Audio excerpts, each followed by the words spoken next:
Alhamdulillah dapat. Dan hari tu saya bersiaran dengan Dr. Zaimi. Dia first time dekat IG Live. Dengan doktor pun sama. Dengan Fakri tadi pun sama. Bercemar-dulilah macam dapat merasmikan IG Live. Jadi saya, kalau anda membaca Abid Fana tu, subhanallah ilmunya cukup luas, cukup hebat yang diberikan oleh doktor. Saya pernah kembali ialah Dr. Ahmad Irfan Iqmal Hisham, Ketua Program Pusat Sains Kemanusiaan UMP, Universiti Malaysia Pahang. Assalamualaikum Doktor. Waalaikumsalam warahmatullahi wabarakatuh. Apa khabar Fitri, sihat? Baik, Alhamdulillah. Saya baca artikel Doktor, subhanallah memang memudahkan kerja-kerja semua orang. Sebab sebelum ni kita di saat kita berperang dengan pelbagai perkara yang penting, tapi ada masih orang yang berperang ya. Berperang kata, Dom Darah tu bukan Al-Aqsa. Saya semua jelas ya, dah dapat banyak ilmu balik. Tapi Doktor, kalau sebut tentang Tanah Suci, sebab mungkin ada yang tak ambil berat Doktor ya. Sebab setiap kali kita bicara tentang Tanah Suci, orang akan ingat, aku nak pergi umrah, aku nak pergi haji, aku nak pergi cuci dosa di Mekah Madinah. Jadi jarang orang ambil berat sangat tentang Aqsa, melainkan mereka yang mengkaji ilmu ini sebagai kiblat pertama kita. Jadi soalan untuk Doktor, di manakah sucinya Al-Aqsa ataupun Al-Quds ini? Silakan. Baik, bismillahirrahmanirrahim. Assalamualaikum. Dan the holiness, kesucian Al-Aqsa ni, kita kena faham bahawa the holiness of Al-Aqsa ataupun Baitul Maqdis, dia bukannya semata-mata dari sudut dari sudut pandang orang Islam saja. Tapi kita tahu bahawa semua agama Buddhism dan juga agama Kristian turut menganggap sebagai kawasan itu sebagai kawasan suci dalam agama mereka. Dalam agama Islam, kita kena faham bahawa bumi Baitul Maqdis ini dia adalah merupakan bumi untuk orang yang beriman. Makna kata kita perhatikan bagaimana kayanya bumi yang penuh barakah ini, seperti mana yang Dinda Fakhri tadi dah sebut, antara elemen keberkatannya ialah dia menjadi bumi tumpuan para nabi dan para rasul. Baik untuk sebagai tempat untuk mereka berhijrah, contohnya Nabi Ibrahim berhijrah daripada Iraq, menyeberang sungai Furat dan seumpamanya sampailah ke Palestin untuk melancarkan misi dakwahnya, ataupun dijadikan sebagai pusat dakwah dalam kalangan umat yang beriman.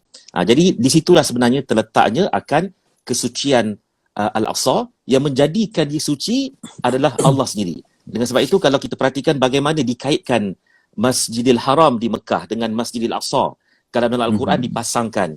Dalam hadis pula sebagai contoh, kalau kita tengok hadis Abu Zar, bagaimana tak kala Nabi Muhammad ditanya berkaitan dengan apakah dia rumah ibadat yang pertama sekali dibina di muka bumi, maka Nabi menjawab Masjidil Haram. Kemudian sahabat tanya, lepas itu apa ya Rasulullah? Maka Nabi pun menjawab Masjidil Aqsa. Dan jarak pembinaannya ialah sekitar 40 tahun, dan 40 tahun ni secara relatifnya untuk umat yang terdahulu adalah jangka masa yang begitu pendek. Jadi di situlah kita dapat perhatikan bagaimana sucinya akan bumi Baitul Maqdis dan juga Al-Masjidil Aqsa itu sendiri. Okey Doktor, kalau melihat kepada hujah-hujah bagi setengah orang Yahudi kan, berkata kami harus kembali ke tempat kami. Ya betul. Okey, sebagai katanya kami di sini daripada ribuan tahun dahulu lagi. Jadi berlaku pertembungan. Jadi ada dua pemberat. Tadi Fakri kongsikan ada dua pemberat. Kemanusiaan tu kita faham kemanusiaan dia. Tapi ini dari segi akidah agama Islam dan juga Yahudi pun katanya ada perjuangan dia juga.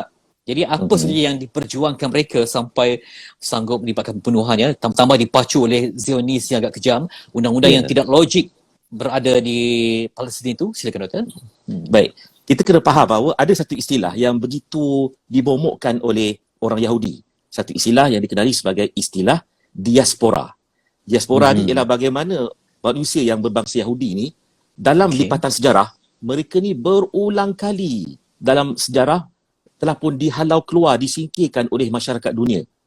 Kalau kita tengok sejarah Nabi terdahulu kan, Nabi terdahulu pun kita boleh perhatikan bagaimana mereka ni seperti mana yang Allah nyatakan dalam ayat yang Fakhri pun tadi dah sebut kan, bagaimana mereka ni akan melakukan kerosakan. Setiap kali mereka melakukan kerosakan, Allah akan utuskan hamba-Nya yang gagah perkasa untuk menghalau keluar mereka balik. Jadi ini adalah menyebabkan Bani Israel, orang Yahudi ini, kerap kali dia duduk dalam diaspora, dihalau keluar daripada satu tanah yang Allah asalnya berikan kepada duduk dekat Afrika, terutama Afrika Timur, sehingga ada Yahudi yang berkulit hitam kan. Kemudian kita juga jangan terkejut, mereka pernah juga menagih simpati untuk untuk meneruskan kehidupan di saat mereka tu dibuang oleh masyarakat dunia, dibuang oleh kerajaan Rom Timur dan seumpamanya, ada di antara mereka yang menyelamatkan diri menagih simpati di negara-negara umat Islam seperti di Iraq. Dan yang duduk kat Iraq tu akhirnya ada sekelompok keluarga itu yang pergi ke tanah Melayu. Kalau kita perhatikan di Pulau Pinang, tak jauh daripada Komta, di Georgetown itu, ada satu perkuburan lama Yahudi. Mereka dahulu pernah duduk di Pulau Pinang, ada perkampungan mereka. Jadi dengan sebab itu, oleh kerana mereka ni duduk scattered, dan mereka ni satu-satunya bangsa di dunia yang tidak ada negara dalam sejarah moden. Sedangkan kalau kita perhatikan bagaimana pada lewat kurun ke-19, pada lewat kurun ke-19, Palestin pada waktu itu adalah merupakan di antara negara yang secara relatifnya agak moden dan maju. Dia ditakbir oleh orang-orang Turki daripada kerajaan Islam Osmaniyah. Tetapi dalam masa yang sama, orang-orang Yahudi ni, mereka ni masih duduk merempat. Terutamanya yang duduk dekat Eropah Timur. Di saat Eropah Timur pada waktu itu, mereka ini berada dalam satu empire yang dikenali sebagai Empire Austro-Hungarian. Pada waktu itu, semangat nasionalisme, semangat orang-orang Eropah itu sendiri telah pun membara supaya kalau sebelum itu mereka ni duduk dalam satu empire yang besar, mereka nak mengkecilkan sempadan negara mereka. Dan berlakulah revolusi nasionalisme yang menyebabkan Eropah ni dia banyak negara kan zaman sekarang ni. Jadi orang-orang Yahudi yang duduk dekat Eropah Timur ni, mereka belajar dan mereka mengimpikan, okey, kami ni dah lebih kurang 2000 tahun duduk dalam diaspora. Maka mereka pun berfikir macam mana nak mencari satu tanah untuk dijadikan sebagai negara bangsa mereka. Jangan terkejut sekarang itulah hujah utama mengapa mereka nak menjajah dan nak merampas setiap inci tanah milik orang Arab di Palestin ni. Tapi semasa awal dulu, sesudah mana mereka menubuhkan pertubuhan Zionis antarabangsa pada tahun 1897 dekat Switzerland, ditubuhkan kat Switzerland. Jadi pada waktu itu, pada permulaannya, negara sasaran yang mereka pilih bukannya Palestin. Kerana Zionis ni kebanyakan daripada mereka adalah terdiri pada golongan Yahudi sekular, bukannya yang beragama. Jadi antara negara asal target mereka itu sebenarnya adalah negara-negara kolonial British, negara yang dijajah oleh British. First negara yang mereka target ialah negara di Kenya, di Afrika Timur. Ada satu highland dekat Kenya tu. Mereka sasar kat situ, mereka berbincang dengan British pasal kita tengok dalam Quran kan, apabila mereka ni dah melakukan kerosakan kali pertama, Allah bagi tahu akhirnya kekuasaan itu akan dipulangkan kepada mereka dan mereka itu akan diberikan wa amdadnakum bi amwalin wa banin. Kami akan berikan, pulangkan balik kepada mereka ni dengan harta dan anak pinak yang ramai. Saya pernah buat kajian bersama dengan rakan-rakan Palestin, Fitri, bahawa orang Yahudi ni, mereka punya tahap kesuburan rendah. Anak tak ramai. Tapi dalam Al-Quran, Allah kata, mereka ada banin, ada anak-anak yang ramai. Jadi sebagian ulama tafsir menyatakan bahawa anak yang ramai itu adalah, walaupun mereka sedikit dari segi kuantitinya, tapi pengikut mereka, orang-orang sekutu mereka. Itu dah menjadi rakan sekutu mereka yang membantu perjuangan mereka. Zaman Perang Dunia Pertama dulu, mereka baik dengan British. Jadi mula-mula mereka target dengan British, mereka dengan Pak Kenya, mereka juga berunding untuk dapat Argentina. Dulu mereka pernah sasarkan Argentina tu untuk jadikan sebagai negara bangsa mereka. Mak kata kalau dapat cita-cita tu, tak tahulah macam mana pemain bola sepak dan geng-geng Lionel Messi ni, mungkin identiti mereka berbeza lah. Tapi akhirnya dengan campur tangan mungkin sebahagian daripada kumpulan-kumpulan Yahudi yang percaya dengan Judaism, percaya dengan agama mereka, akhirnya mereka memilih untuk Palestin. Jadi dengan sebab itu, seluruh usaha Zionis semasa Perang Dunia Pertama itu disasarkan untuk melobi British supaya apabila British dah berjaya dengan dasar pecah perintahnya selepas perjanjian Sykes-Picot dan apabila tahun 1917, apabila mereka dah berjaya untuk merampas ataupun mengalahkan kerajaan Turki di Palestin, dengan sebab kacau bilau yang dilakukan oleh golongan Orientalis. Yang peliknya, British ni bila dia dapat Palestin, dia berbeza dengan keturunan mereka semasa zaman Perang Salib. Semasa zaman Perang Salib, bersungguh-sungguh mereka nak dapatkan Palestin dan mereka kekal di Palestin. Tapi yang peliknya, British bila dapat Palestin, hanya dalam masa beberapa bulan, mereka terus bersetuju dengan tuntutan pertubuhan Zionis antarabangsa untuk menyerahkan Palestin itu dijadikan sebagai national home kepada Jewish people. Dalam beberapa bulan saja. Itu kepelikan yang kita perhatikan lah. Jadi dengan sebab itu kita tengok bermulalah saat apabila British dah serahkan, ada satu dokumen yang kelihatan legal melalui deklarasi Balfour itu pada tahun 1917. Akhirnya pendatang-pendatang Yahudi ini dengan dana Zionis antarabangsa yang begitu banyak, akhirnya beramai-ramai mereka ni masuklah ke dalam negara Palestin. Dan mereka ni sekarang mereka tuduh orang-orang Islam sebagai kumpulan yang sinonim dengan keganasan. Tapi jangan kita lupakan, antara tahun 20-an sampai tahun 48 sebenarnya pertubuhan Zionis antarabangsa ni telah pun banyak melahirkan wing ketenteraan mereka antara tahun 20-an hingga tahun 40-an. Selain daripada mereka ni bawa masuk pendatang-pendatang Yahudi seluruh dunia, mereka juga banyak melancarkan kegiatan ganas, melancarkan serangan berani mati ke atas ke atas bas awam, ke atas kereta api yang ada di Palestin. Yang mula-mula buat ni geng-geng Yahudi dulu. Di tahun 20-an, tahun 30-an, mereka buat dulu. Mereka merancang serangan, membakar rumah-rumah kampung-kampung Arab Palestin. Jadi bila dah berjaya mereka menghalau keluar penduduk Arab Palestin ni, Arab Palestin mereka keluar dalam keadaan bersedih, mereka memegang kunci. Pasal tu kalau kita tengok kampung-kampung pelarian Arab Palestin ni, di pintu gerbang mereka akan ada tulis gambar kunci. Dan mereka masih memegang lagi kunci yang ditinggalkan oleh datuk nenek moyang mereka. Mereka memperjuangkan hak untuk kembali, hakul audah, hak untuk kembali. Masih ada harapan untuk kembali, itu nekat. Mudah-mudahan. Mereka. Ya, itu tekadnya mereka. Itulah lebih kurang. Okey. Baik, kalau Madinah dan Mekah sebagai model negeri eksklusif untuk orang Islam, jadi Baitul Maqdis ni diibaratkan sebagai world meeting point kan? Yang kita tengok kalau kita sampai sekarang ni pun kita tengok orang Islam di situ, Yahudi, Kristian, untuk melahirkan masyarakat yang harmoni dan majmuk. Tapi apakah zaman dulu pernah terjadi macam tu tak, yang harmoni, yang damai tanpa seorang tuan darah? Adakah sama dengan hari ni, Doktor? Hari ini sebenarnya sepanjang pemerintahan Islam, kita telah membuktikan bahawa apa yang Nabi iktiraf, contohnya Mekah, Madinah ni dijadikan sebagai tanah haram, tanah eksklusif untuk orang Islam saja. Di Baitul Maqdis telah pun dijadikan sebagai tanah halal. Walaupun kalau kita tengok dalam signage Al-Aqsa tu ditulis Al-Haramus Syarif, Haramus Syarif, tapi sebenarnya dia bukan tanah haram, dia tanah halal. Pasal tu apabila Sayyidina Umar adalah muslim pertama yang berjaya untuk membebaskan Al-Aqsa, dia ambil kunci Al-Aqsa, kunci Baitul Maqdis itu daripada ketua Pedri, Patriarch Sopronios di dalam Holy Sepulchre.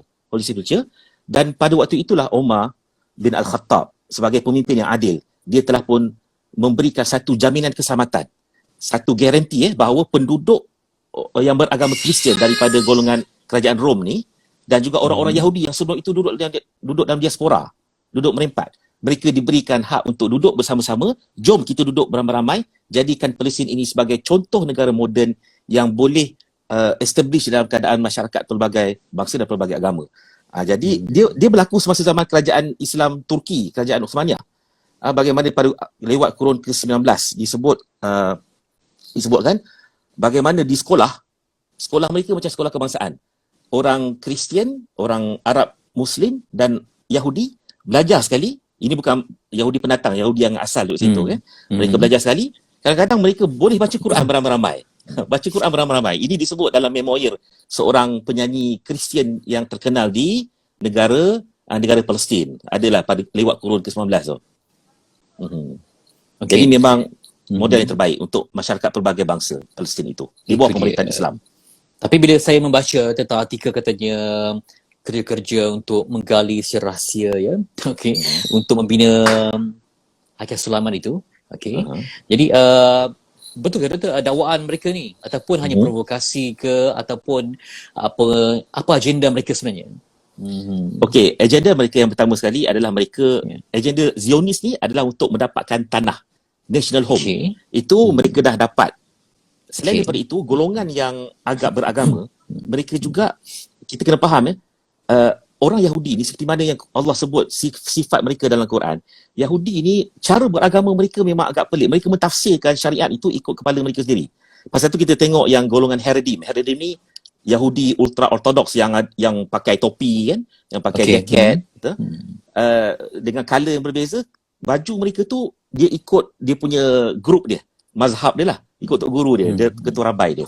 Jadi ada sebahagian sect sebagai mazhab Judaism ni, Yahudi ni, yang mana mereka menyatakan orang Yahudi tak boleh lagi masuk dalam Masjidil Aqsa, yang mereka percaya itulah dia Haikal Fitri pun pernah pergi ke Al-Aqsa.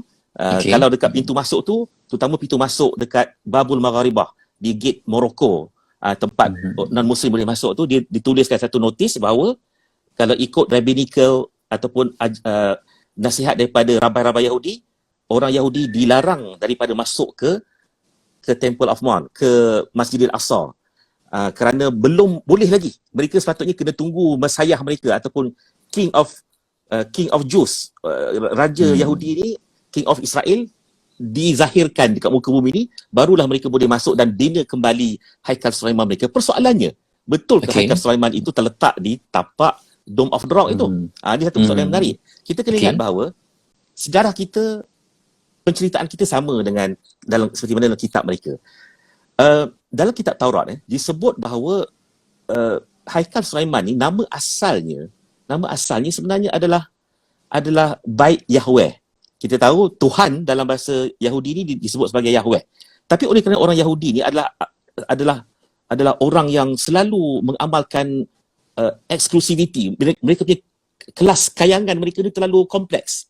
Sehingga kan ada beberapa perkataan, kalimat dalam bahasa Yahudi ni dia tak boleh disebut oleh orang awam Yahudi. Contohnya Yahweh tadi, Tuhan. Orang awam tak boleh sebut. Hanya rabai-rabai tertinggi saja boleh sebut kalimat Yahweh tu. Maka asalnya yang mereka percaya Haikal Sulaiman tu, nama asalnya Bait Yahweh. Tapi oleh kerana kesucian, mereka tukar nama kepada Bait Mikdash ataupun Bait Hamkidash. Biasanya disebut Bait Mikdash lah. Kalau yang moden sekarang ni mereka sebut Bait Mikdash. Daripada Mikdash itulah yang orang Islam sebut sebagai Baitul Maqdis atau Baitul Muqaddas itu. Tapi oleh kerana dah masuknya elemen-elemen daripada barat ke rantau tersebut, Rom pun pernah memerintah kawasan itu, akhirnya daripada Bait Mikdash mereka tukar kepada bahasa Latin. Mereka pun mencarilah perkataan dalam bahasa Latin yang ditukar kepada rumah ibadat. Rumah ibadat daripada rumah ibadat itulah akhirnya melahirkan perkataan ma'bad ataupun temple. Lepas tu akhirnya perkataan temple tu pula akhirnya diterjemahkan dalam bahasa Arab jadi haikal. Itu sejarah kenapa mereka panggil Haikal Sulaiman. Persoalannya, adakah Nabi Sulaiman kita percaya sebagai seorang nabi. Orang Yahudi tak percaya Sulaiman sebagai nabi. Mereka sebut sebagai King of Solomon saja. Naratif Taurat dan naratif Quran sama saja. Dan hadis pun sama saja, iaitu Daud dan Sulaiman membina masjid. Tapi persoalannya, takkanlah nak bina satu masjid saja. Dalam Quran, apabila Allah menceritakan bagaimana Sulaiman dengan ramainya tentera-tentera mereka dalam kalangan jin yang diberikan kuasa untuk diberikan kebenaran untuk menjadi pekerja kepada Nabi Sulaiman. Allah menyatakan ya'maluna lahu ma yasha'u, mereka boleh berbuat apa saja untuk bantu Nabi Sulaiman. Contohnya apa? Min maharib. Maharib ni daripada perkataan mihrab. Mihrab ni maksudnya selain daripada mihrab tempat semayang tu, mihrab ni kalau dalam tafsir disebut sebagai bangunan ibadat yang tinggi-tinggi. Bukannya disebut satu saja, disebut banyak. Jadi biasalah kan orang yang beragama, mereka akan bina masjid, rumah ibadat yang banyak. Jadi sampai ke sudah, sebenarnya belum lagi mereka temui satu bukti yang kukuh bahawa Haikal Sulaiman itu dibina di tapak Dome of the Rock. Dan kita tahu bahawa apa yang mereka percaya sebagai Haikal Sulaiman itu sebenarnya telah pun dirobohkan sebanyak 2 kali. Sebanyak 2 kali. Pasal tu apabila tadi disebut dalam tafsir, apabila Allah menyatakan mereka ni akan melakukan kerosakan 2 kali. Kemudian setiap kali mereka melakukan kerosakan, mereka akan dikalahkan juga sebanyak 2 kali kan. Ada yang kata dikalahkan 2 kali tu benda dah berlaku. Contohnya selepas kewafatan Nabi Sulaiman, Allah mentakdirkan, Allah mengutuskan Nebuchadnezzar ataupun dalam kitab Arab Bukhtan-Nasar daripada Babylon untuk menghancurkan tempel mereka. Itu kerosakan dan kebinasaan mereka kali pertama, duduk dalam diaspora. Yang kedua, kita ingat semasa zaman Nabi Isa AS. Nabi Isa adalah Nabi kepada Bani Israel. Tapi orang-orang Yahudi ni tak suka kepada Nabi Isa. Pasal apa? Bukan sekadar tak suka kepada Nabi Isa. Mereka, orang Yahudi juga tak suka kepada Yahya dan Zakaria. Ini 3 Nabi serangkai. Keluarga Ali Imran. Kenapa mereka tak suka? Sekali lagi kerana sikap kluster kayangan mereka ni. Mereka ni, Yahudi ada 12 tribe, 12 asbab. 12 asbab Anak-anak Yakub ada 12 orang. Ada satu tribe saja yang mereka anggap ini Nabi-Nabi yang mereka akan ikut. Terutama yang lalu ikut bloodline Nabi Musa. Kebetulan Ali Imran ni dia tak melalui bloodline Nabi Musa tu. Kalau ikut genealoginya, dia ikut bloodline Sulaiman dan Daud yang tidak diiktiraf sebagai nabi. Orang Yahudi hanya iktiraf sebagai king saja, tak iktiraf sebagai nabi. Jadi pasal tu mereka ni sanggup untuk merancang membunuh ketiga-tiga nabi ni. Tapi pada waktu itu mereka bukan pemerintah di Baitul Maqdis. Mereka ni bersekongkol dengan orang Rom Timur. Yang kita lihat kemudian ni sebagai orang-orang Byzantine. 70 tahun lepas Nabi Isa, kalau ikut naratif Kristian, disaliblah, ataupun kalau ikut dalam naratif Quran, dia angkat ke langit. 70 tahun lepas tu, ataupun 70 tahun Masihi lah. Pada waktu itu, sekali lagi, walaupun dahulunya Rom Timur ni baik dengan Yahudi, tapi akhirnya Rom Timur pun tak suka dengan orang Yahudi. Sekali lagi mereka ini dihalau keluar daripada Palestin. Itu kebinasaan kali kedua yang mereka alamilah, dan akhirnya tapak Masjid Al-Aqsa tu pun turut dirobohkan. Kali pertama dirobohkan oleh Nebuchadnezzar daripada Babylon, kali kedua dirobohkan oleh Titus, kerajaan Rom Timur dah. Dan di saat itulah Masjid Al-Aqsa yang dahulunya mungkin ada masjid, mungkin di tapak yang sama ada Masjid Al-Aqsa yang dibina oleh Nabi Sulaiman, tetapi akhirnya telah pun dirobohkan oleh kerajaan Rom Timur. Bahkan dalam kitab seperti mana yang Fakhri pun saya dengar disebut tadi, tapak tu telah pun dijadikan sebagai mazbalah, yakni tapak pembuangan sampah, tapak kekotoran. Pasal tu kita kena ingat semasa Nabi Isra' kat situ. Semasa Nabi Isra' kat situ, jangan kita imagine yang Nabi Isra' dalam keadaan secara fizikalnya, secara zahirnya ada masjid. Tak ada. Tak ada masjid. Dia hanya tapak kosong saja. Tempat dia tapak kosong saja. Bahkan dalam saya ada baca, saya buat kajian dalam buku perkisahan berkaitan dengan naik the rise and the fall of Roman Empire pun, Roman Empire merujuk pada Palestin, disebut bahawa pada waktu kurun ke-6 itu, mereka pun menyatakan bahawa tapak tu memang tapak mereka buang sampah. Dan bagaimana Nabi solat itu perkara ghaibiat.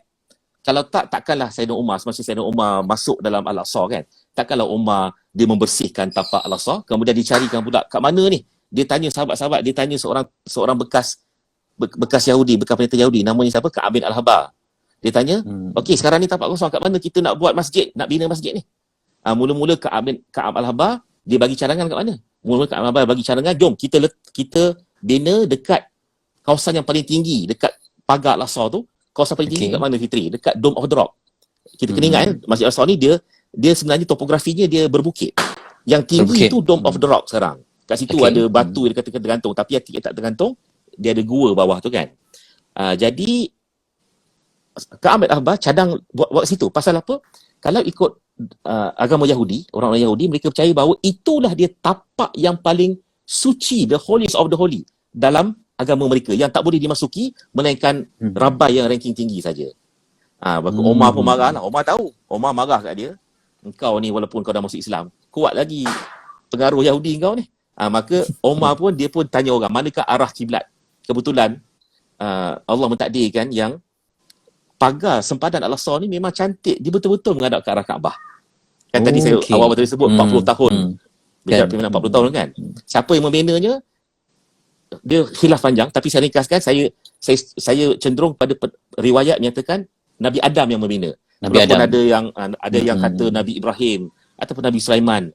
Tapi takkanlah daripada Adam sampai Ibrahim tak ada masjid langsung. Itu yang pertama. Dalam Quran pun sebut Ibrahim dia mengangkat kembali asas sempadan yang sedia ada. Jadi Nabi Adam 40 tahun lepas dia bina Masjidil Haram, dia pergi ke utara, dia membina sempadan Al-Aqsa tu dalam keadaan dia betul-betul menghadap ke arah Kaabah. Nampak? Jadi di situlah akhirnya Umar mendirikan masjid musalla. Dan kawasan itu yang Masjid Kubah warna gelap tu, Masjid Qibli kan. Masjid Qibli ataupun di bawahnya dipanggil sebagai Al-Aqsa Al-Qadim. Kat situ yang katanya ada tiang jin lah. Fitri pun saya dah pernah masuk kan. Betul. Yahudi sebab kan kita tak macam kalau kita kiblat kita ialah Mekah kan. Kalau Yahudi untuk mereka ni di mana mereka punya betul-betul macam dalam bahasa mudah kiblat dia orang ni. Mereka ada semayang cara mereka Mereka ada qiyam, mereka ada kind of rukuk mereka. Dan semuanya tu memang menghadap ke arah Temple Mount tu lah. Temple Mount tu nama yang mereka rujuk kepada tapak Masjid Al-Aqsa sekarang ni. Itu memang kiblat mereka. Sebab saya naik ke Mount Olive tu, banyak kubur di situ. Okay. Ya. Kubur tu kena booking. Paling murah pun RM100,000 Betul. lah. Sebab katanya siapa yang dikebumikan di situ nanti akan dibangkitkan dalam awal Tersamat daripada azab. sama pada azab. Kalau dekat Macam-macam tahyul lah. Okay. kalau dekat pagar Al-Aqsa tu pula kan banyak kubur-kubur Islam. Termasuk dua orang sahabat kan, Ubadah bin Samit. Okay. Dan antara kubur tu lokasi kubur tu pun sebenarnya Fitri kan. Dia menarik kalau kita kaji pintu masuk Al-Aqsa ni dari pagar. Nak masuk tu ada beberapa pintu masuk. Antara pintu masuk yang agak kontroversi adalah Babur Rahmat. The Gate of Mercy, Babur Rahmat ataupun Babur Taubah. Ataupun Yahudi panggil The Golden Gate. Sebagian panggil Golden Gate kan. The Golden Gate ni kan timbul isu dulu kan. Betul. Isu yang Yahudi nak tutup. Kita kena faham sebenarnya daripada luar, daripada luar nak masuk ke dalam, semasa Salahuddin Al-Ayyubi berjaya untuk membebaskan Al-Aqsa daripada cengkaman Salibiyah, Crusaders, Salahuddin Al-Ayyubi dia seal terus, dia tutup terus Babur Rahmah ni. Kenapa? Ada ketakutan ke apa? Ya, kerana mereka takut orang Yahudi ni akan melampau-lampau sangat. Ikut kepercayaan Yahudi, dia punya King of Israel ataupun Messiah mereka tu akan masuk ikut pintu tu. Akan masuk ikut pintu tu. Jadi daripada luar, Salahuddin Al-Ayyubi dah seal, tak boleh masuk dah lepas tu. Dan sampai tahap dia buat kubur pula. Kubur generasi tu kemudian dia tanam dekat depan gate ataupun Babur Rahmah itu. Tapi di belah dalamnya dia dijadikan sebagai satu musalla Rahmah lah, musalla dulu dibuat sebagai tempat pengajian. Itulah di tempat yang baru-baru ni kepoh, ataupun sebenarnya 2 tahun lepas kepoh, yang orang Yahudi nak tutup, nak rampas. Pasal daripada dalam itulah yang orang Yahudi nak supaya mereka boleh menguasai bilik kecil tu, musalla kecil tu dekat Babur Rahmah tu yang telah pun disil belah luarnya, supaya satu hari nanti mereka boleh pecahkan pintu tu sebagai persiapan mereka. Itu sejarah sebenarnya lah. Banyak lagi nak cerita pasal kalau ikut kepada ni. management kan, wakaf Jordan yang ada tanggungjawab kan untuk uruskan kan. Tapi bila dah masuk ke dalam wilayah Palestin, Israel control. Jadi ada tak pertembungan dari segi management, pemegangan kunci, pengawalan semua tu macam mana? Dah jadi benda yang berkonflik ke macam mana? Dia memang very complicated. Very complicated. Pasal dapat satu kawasan autonomi East Jerusalem sepatutnya kalau resolusi 242, nama pun menarik, 242. Sepatutnya dua-dua dapat tanah kan. Tapi hakikatnya tanah yang Palestin dapat, pintu-pintu masuk utama dekat Old City of Jerusalem tu semuanya ada pos Israel, pos tentera-tentera Zionis. Jadi very complicated. Walaupun polis Israel mendakwa mereka ni menjaga keselamatan orang Islam yang masuk ke dalam Masjid Al-Aqsa, pasal non-Muslim tak boleh masuk kecuali pada waktu tertentu saja. Itu pun kena ikut dia punya dekat Al-Mabka, dekat Wailing Wall, dekat dinding ratapan tu kan. Itu pintu masuk, the only pintu masuk among non-Muslim lah. Kalau nak masuk ke situ, kena masuk ikut dia panggil Babul Magharibah, gate, the Moroccan gate. Di situlah mereka masuk, dan pada waktu tertentu, rabai mereka benarkan, ada di antara pelampau ni akan masuk dan pergi ke itulah, target mereka dekat Babur Rahmah. Jauh tu daripada dinding, itu dinding mana? Daripada dinding barat pergi ke dinding belah timur. Jauh tu mereka berjalan sana. Jadi itu sejarah lah. Doktor, ni soalan saya macam soalan debat pula lah.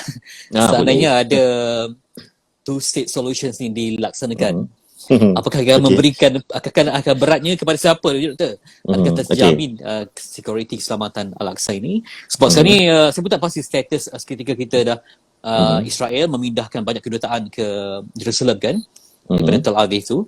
Jadi nampaknya banyak nak mengarah ke arah sini. Jadi apa kalau ikutkan perancangan, terutama dengan pelantikan Joe Biden sekarang ni pun, jadi apa impaknya kepada ni? Sebab saya dapat rasakan lah, ketika banyak kali diserang ketika Ramadan, tapi kali ni nampaknya macam ada benda besar bakal berlaku, Doktor. Ikut perspektif firasat Doktor macam mana?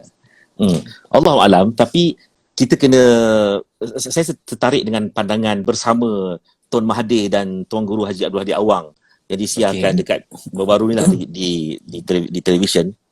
Mereka menyatakan bahawa kita kena sedar diri dari sudut kekuatan fizikal umat Islam masih lagi lemah, dan kita tak ada orang kata tak standing dengan teknologi ketenteraan yang mereka ada. Tapi cara yang kita boleh gunakan sekarang ni, antaranya yang pertama, kita boleh main dari sudut ekonomi, minyak-minyak kita, resources of black gold, emas hitam ni kita pegang. Seperti mana yang King Faisal di Arab Saudi dulu pernah buat, okey. Boleh guna itu. Yang kedua, kita kena ingat juga seperti mana dalam hadis-hadis eskatologi, hadis ramalan akhir zaman yang sahih, saya sebut yang sahih saja. Bagaimana Nabi pernah menyebut bahawa orang Islam akhir zaman ni, kita nanti akan bekerjasama dengan Banil Asfar. Ini disebut hadis sahih. Banil Asfar ni literally orang yang berkulit kuning. Kita faham Mak Saleh lah. Mak Saleh. Ini disebut dalam hadis eskatologi, ya. Kita akan bekerjasama dengan mereka, akan berlaku satu peperangan besar, dan akhirnya Banil Asfar ni dia akan mengkhianati kita balik. Tapi pokok makannya, apa kata kita target yang dalam ramalan itu disebut bahawa umat Islam akan bekerjasama dengan orang daripada belah Eropah ni. Jadi pasal tu Tun Mahathir dan juga Tok Guru Haji Hadi, dia mencadangkan supaya orang Islam ni kita memperbanyakkan kawan kita. Termasuklah juga blok-blok bukan Islam, terutamanya di negara barat, di negara Eropah. Israel buat benda yang sama. Israel dalam normalisasi mereka mencari kawan.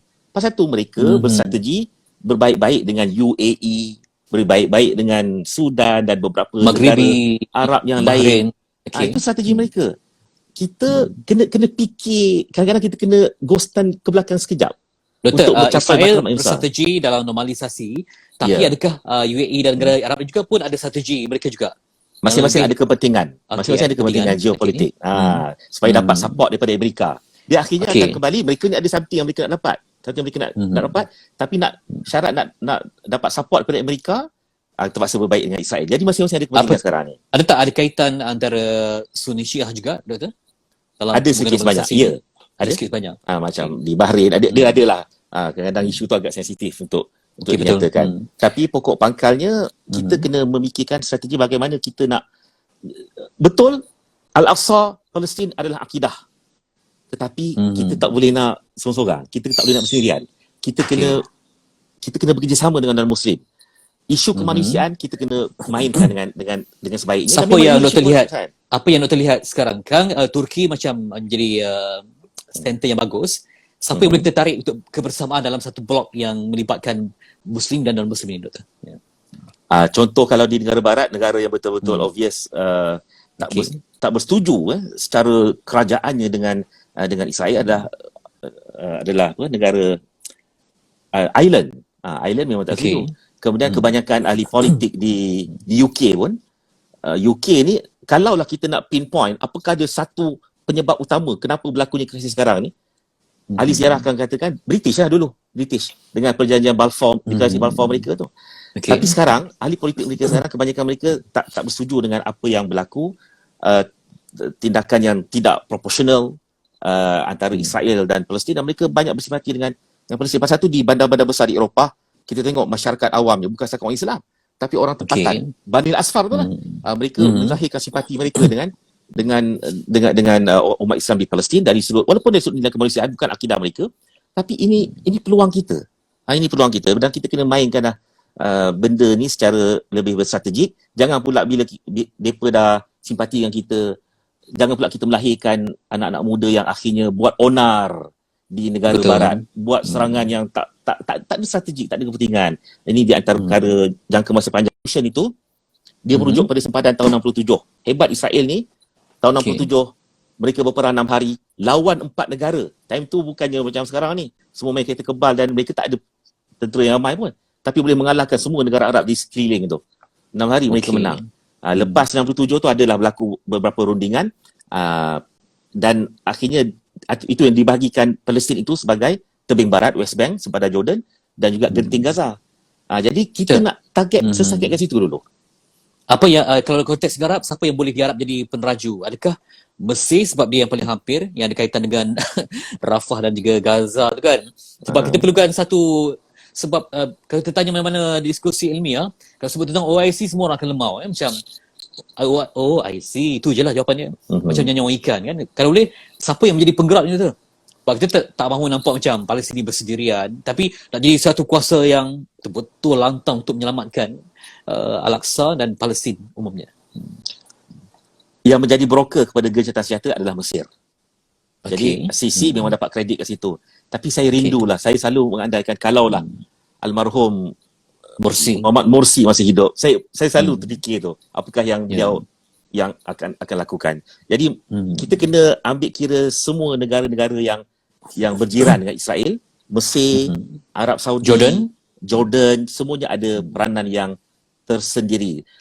Kita nak pujuk ni Arab Saudi ni supaya mainkan peranan dia dalam persoalan minyak, bekalan minyak dan sebagainya. Jadi dia ambil masa lah. Mudah-mudahan kita Malaysia ni walaupun negara yang kerdil tapi ada peranan dari sudut diplomasi dan tekanan yang boleh kita bagikan kepada rakan-rakan kita. Pertama US, support daripada US. Kemudian mereka pun kena fikir sudut geopolitiknya. Saudi ni dia ada ancaman dengan negara-negara lain juga. Dia ada elemen Syiah pun ada dah sikit tapi tidaklah terlalu dominan. Tapi akhirnya inilah dia kesan apabila umat Islam ni berpecah, terutamanya semasa zaman Perang Dunia Pertama. Apabila British masuk, dia menanamkan satu polisi pecah dan perintah. Dulu orang Arab ni boleh je berwalakkan kerajaan Osmaniyah. Tanah Hijaz dahulu dikawal oleh Sharif Hussein yang menjadi governor kepada kerajaan Osmaniyah. Tapi akhirnya apabila Lawrence of Arabia masuk, Steve McMahon masuk, dia menanamkan sentimen perkauman. Dia kata Arab untuk Arab.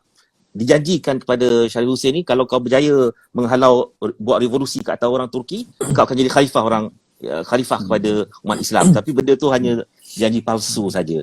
Jadi dia ada sentimen sejarah sikit. Yang akhirnya kita pun tahulah Arab Saudi is Arab Saudi lah kan. Masing-masing nak jaga kepentingan dan periuk nasi masing-masing. Betul. Okey. Doktor, apakah selepas ini penempatan-penempatan di Palestin akan makin banyak akan dijarah? Sebab saya pergi untuk 2020 punya, dia dah ramai yang datang daripada US, Yahudi US dah start diberikan tanah hebat kan. Mereka ni dah buka ladang dan sebagainya. Saya pernah sampai satu kilang garam di Palestin. Kita ya Allah, kesiannya yang ni di kilang garam Palestin itu pun dikawal, yang lain yang hebat-hebat semua Israel dah buat kilang besar yang segala macam produk Palestin ni kena ada chop Israel untuk dieksport keluar kan. Ditekan segenap segi mata wang semua dengan cukai yang terlampau tinggi. Jadi ini akan menyebabkan umat Islam semakin melemah. Tambah pula dengan PKP COVID ni, orang tak travel kan. Jadi macam mana saya risau akan ekonomi, kekuatan, sampaikan orang peniaga di sekitar kawasan Matematis pun yang Islam terpaksa menjual salib dan sebagainya demi survival ekonomi. Mufti mereka saya difahamkan terpaksa membenarkan atas faktor untuk menjaga keterusan lah, kesinambungan ekonomi dan pendapatan tu.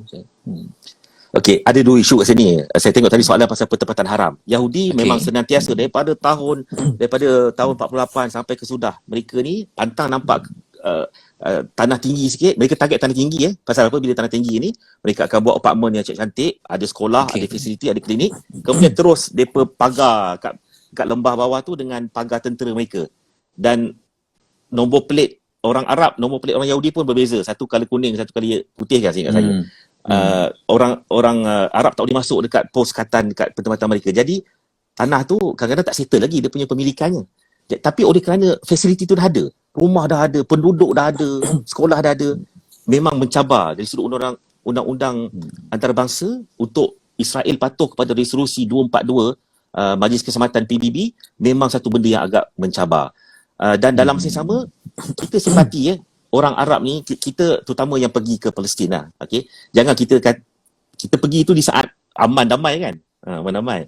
Jangan kita jadi keliru pula, kita kata okey je, tak ada apa-apa pun dekat Palestin ni. Sebenarnya ada apa-apa. Kita pergi ke sana, boleh bebas masuk ke kampung sana, boleh ke sini. Tapi orang Palestin, mereka tak boleh keluar pun kadang-kadang, melepasi sempadan pos katan yang dijaga oleh Israel ni. Jadi hidup mereka memang seolah-olah dalam penjara yang besar. Nak cerita pula, apabila Israel ni menguasai terutamanya dekat belah East Jerusalem, dekat kota lama, Baitul Maqdis tu, memang cukai-cukai yang dikenakan oleh municipality mereka agak tinggi. Tujuannya tak bukan supaya umat Islam tertekan dan akhirnya jual property mereka. Itu dah strategi mereka. Dekat Old City tu kita tahu Al-Aqsa letaknya dekat bahagian mana? Tenggara, dekat South East. Utara itu adalah kawasan orang Islam, Muslim Quarter, Haratul Muslim. Di belah atas belah kiri pula, itu adalah kawasan Kristian. Armenian yang bawah belah kiri. Yang sebelah pagar Al-Aqsa tu, itulah dia Jewish Quarter. Yang dulu Jewish Quarter ni duduknya dulu adalah orang-orang Arab Maghribi dulu. Tapi akhirnya itulah dengan sebab tekanan hidup, ekonomi yang tak baik, akhirnya mereka sama ada dirampas ataupun mereka terpaksa menjual tanah mereka. Termasuklah juga di Muslim Quarter tu. Bila tak mampu nak bayar cukai kepada municipality, akhirnya sebagian mereka terpaksa melepaskan properti mereka. Dan kalau nak jawab soalan sampai tahap tadi disebut mufti, okey, bila sebut mufti tu satu isu juga. Sensitif. Sensitif. Ni mufti mana ni? Mufti kerajaan Fatah ke ataupun mufti rakyat? Saya personally alhamdulillah lah, saya bila ke sana dan sampai sudah pun kerap menghubungi lah Dr. Ikrimah Sabri. Okey, memang betul kita tak nak nafikan ni isu sensitif. Ustaz-ustaz pun dia akan jadi berbalah lah kalau bab ni. Apa hukum kita melawat ke sana? Ada yang kata tak boleh dengan sebab-sebab yang tertentu. Ada yang kata boleh. Jadi pokok bangkanya kalau pergi seperti mana yang pesanan Dr. Ikrimah Sabri sampaikan kepada saya dan kepada semua umat Islam di Malaysia ni, kalau nak pergi, pertama kena fikirkan jumlah pelancong Kristian dan Yahudi yang pergi ke sana. Orang Kristian ramai pergi sana, termasuk Kristian daripada Malaysia, kerana di situ ada Holy Sepulchre. Mereka sambut hari Easter di situ. Christmas pun di situ. Mereka pergi ke sana, jumlah saya lupa statistik, tapi setahun memang amat ramai berbanding dengan pengunjung-pengunjung beragama Islam.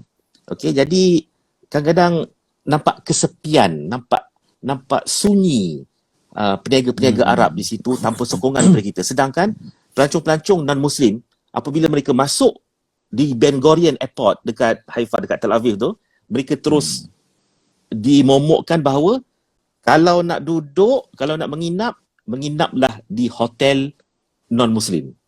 Hotel bukan orang Arab Palestin. Kalau nak makanlah di mat'am ataupun di restoran bukan Islam. Jangan makan dekat Arab. Kalau nak berbelanja, jom kita berbelanja dekat Kristian ataupun dekat Jewish Quarter yang mungkin nampak lebih selesa, nampak lebih European, nampak lebih Mediterranean ke. Itu di antara perkara yang kita kena timbang tara lah.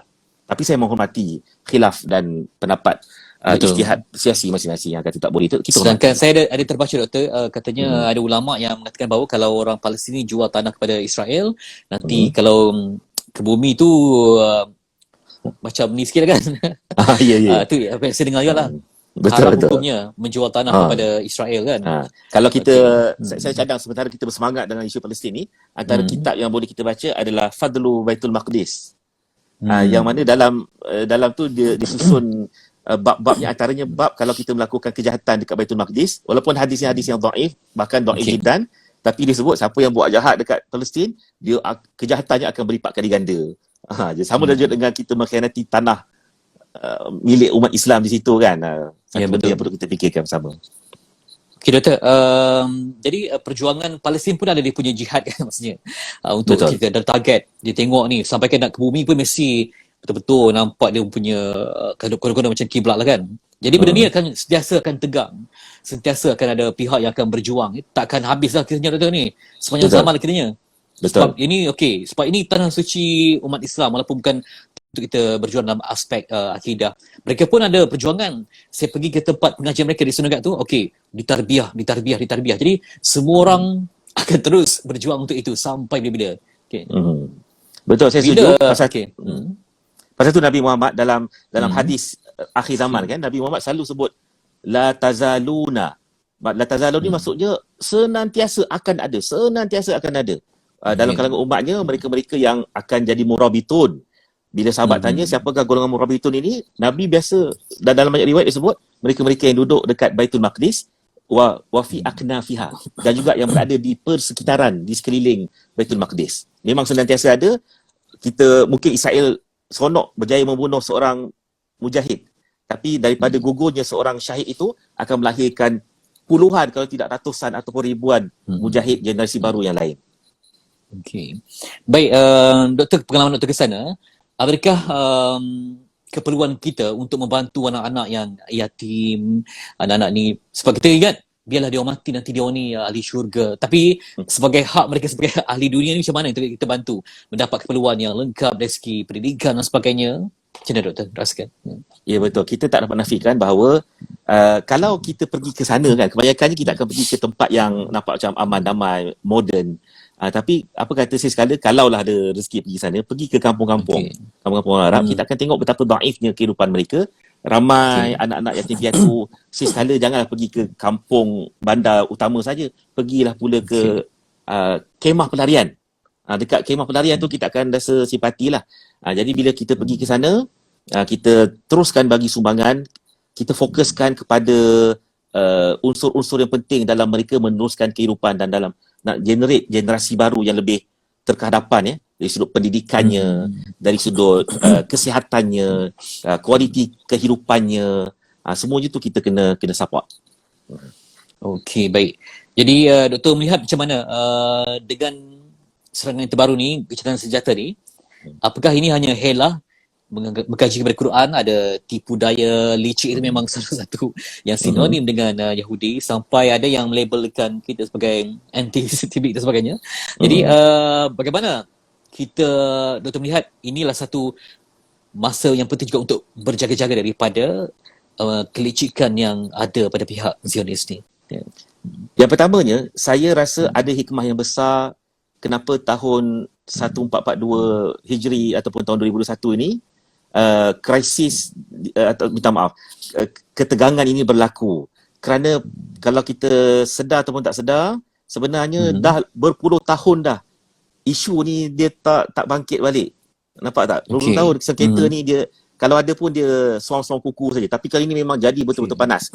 Apa kesannya? Kesannya, alhamdulillah, anak-anak muda telah pun kembali untuk cakna. Kalau dahulu sebelum ini kan kita perasan ada anak-anak muda kita yang mempertikaikan, alah kita dah moden sekarang ni, kenapa masih lagi kat pasport kita tertulis sah diperlakukan kecuali di Israel? Kenapa kita tak tiru je macam Singapura, buka saja kedutaan Israel, kita tunjuklah contoh teladan terbaik kepada mereka. Ada anak muda kita yang tak faham dasar negara kita, yang sejak daripada merdeka lagi kita dah konsisten, kita menjadi sekutu kuat Palestin. Bahkan bila sebut perkampungan Syekh Jarrah kan, Syekh Jarrah ni dia adalah, pertama Syekh Jarrah tu nama doktor kepada Salahuddin Al-Ayyubi. Itu perkampungan tu, Syekh Jarrah nama doktor kepada Salahuddin Al-Ayyubi. Yang keduanya, Syekh Jarrah ini juga adalah merupakan kampung kepada bekas mufti Palestin tahun 20-an, tahun 30-an, iaitu Haji Amin Al-Husaini. Dia pernah datang ke Malaysia dalam musabaqah Al-Quran kali pertama di stadium mereka, seingat saya. Dan dia menyampaikan ucapan, mak kata hubungan kita dengan mereka ni dah lama dah. Jadi alhamdulillah ada hikmahnya. Bila benda ni berlaku, dia menyebabkan ramai anak-anak muda warga Malaysia faham dasar negara kita yang sentiasa menjadi penyokong nombor satu kepada perjuangan menghapuskan apartheid, menghapuskan perkauman, menghapuskan kezaliman yang masih berlaku dalam dunia moden ini. Dan jangkaan kita juga, bila dah gencatan senjata ni, jangan keliru lah, jangan rasa selesa. Semalam pun dah tahu kan macam mana polis Israel ni masuk balik, tapi tu ada cerita panjang tu, ada cerita panjang je lah. Pasal mereka nak bawa keluar ni hak mufti kerajaan Fatah ni daripada Masjid Al-Aqsa.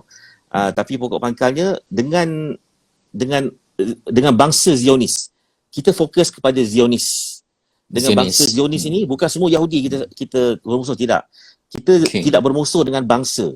Bahkan Nabi Muhammad itu sendiri, Nabi Muhammad, salah seorang isteri bagi Nabi Muhammad adalah berbangsa Yahudi, Sofiyah binti Huyai. Berapa ramai sahabat Nabi yang terdiri pada bangsa Yahudi yang akhirnya memeluk agama Islam. Jadi kita tidak bermusuh dengan semua Yahudi. Yang menjadi masalahnya adalah mereka-mereka yang begitu setia dengan perjuangan apartheid yang dibawa oleh pergerakan yang berasaskan kepada Zionism. Ini yang kita akan tentang habis-habisan. Okey, baik. Tapi ramai yang tanya sebenarnya tentang isu internal antara Palestin tu, ya. Saya rasa tak sesuai untuk jawab di sini. Fatah Hamas semua tu ramai yang bertanya. Sebab itu isu lain, harus kita buka meja lain lah, sebab ia juga melibatkan nanti, saya takut nanti tumpang kita lari kepada untuk menyelamatkan misi akidah dan kemanusiaan kita. Nanti bila kita dah masuk aspek politik semua tu, nanti kita macam rasa menjauh pula. Sebab saya juga pernah dengar orang kata tak apa Israel dengan Arab ni dia orang tu sepupu ke adik ke, nanti kejap tu gaduh-gaduh macam tu je. Tapi tak macam tu doktor. Ia perlu pada spektrum yang lebih luas lagi ya. Sebab ini betul-betul solid tentang akidah kita sebagai umat Islam percaya. Betul. Pertentangan ini akan terus berlaku.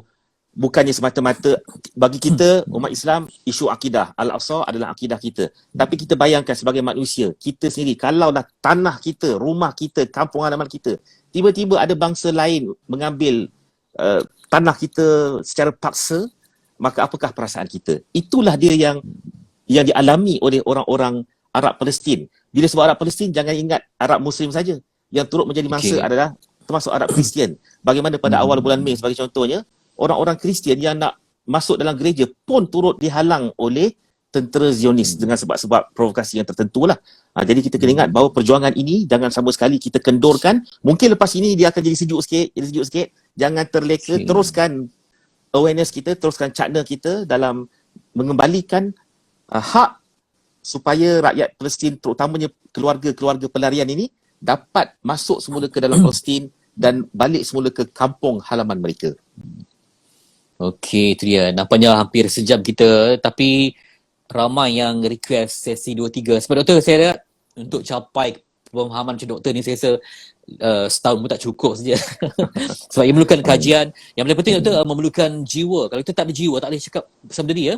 Bukan jiwa pemahaman, kajian, pembacaan, kena taat kepada kuliah, rajin untuk mendalami ilmu semua. Tapi ini baguslah. Sebab satu mukadimah yang baik untuk kita upgrade kita punya ilmu. Kalau dulu hanya tahu macam tu je, tapi kali ni ada banyak lagi yang dapat kita tampilkan. InsyaAllah nanti saya akan cuba berusaha untuk, yalah, kalau ada peluang terbitkan dokumentari, mungkin doktor dapat sumbangkan idea untuk memberi faham kepada masyarakat. InsyaAllah. Diam tak diam dah sejam kita doktor. Rasa tak puas itulah kehebatan majlis ilmu ni. Ilmu ni ada satu benda yang memang kita takkan puas. Kita punya kedahgaan pada ilmu ni adalah simbol bahawa kita ni masih ada iman untuk mengambil berat tentang apa yang berlaku pada Gaza dan juga Palestin. Okey, akhir sekali mungkin rumusan yang dapat doktor berikan supaya kita ni memahami, mengkaji, mendalami, menjiwai supaya faham akhirnya sampai kepada matlamat kita untuk kaitkan masjid ini dengan keimanan. Silakan doktor. Baik, yang pertama sekali kita kena ingat bahawa Al-Aqsa adalah merupakan sebahagian daripada akidah. Dia termasuk dalam Al-Quran.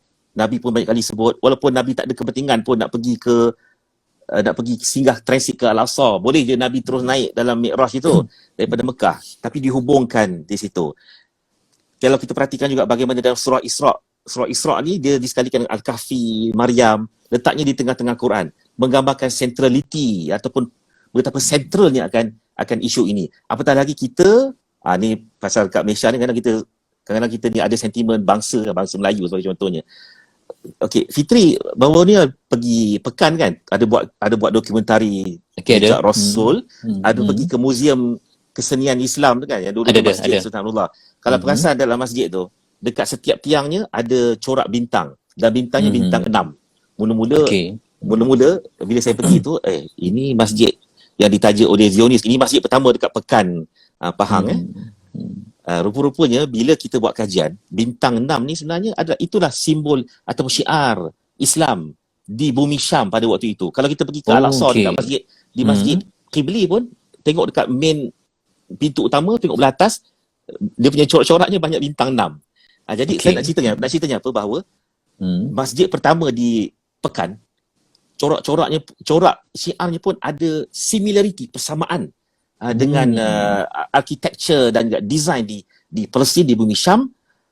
Generasi dulu mereka rapat, kita sebagai generasi kemudian perlu untuk meneruskan cakna kita dengan apa saja yang berlaku, kerana mereka adalah saudara kita, mereka rakan seakidah kita, mereka juga adalah manusia yang sama seperti mana kita, cuma bezanya mereka sekarang tanah mereka dirampas dan kita perlu membantu supaya mereka ni boleh kembali untuk mendiami rumah kampung halaman mereka. Dan satu hari ini kita doakan agar kita semua akan dapat masuk beramai-ramai ke dalam Al-Aqsa dalam keadaan mendirikan solat Amin ya Allah, ketika mana dia telah pun dibebaskan.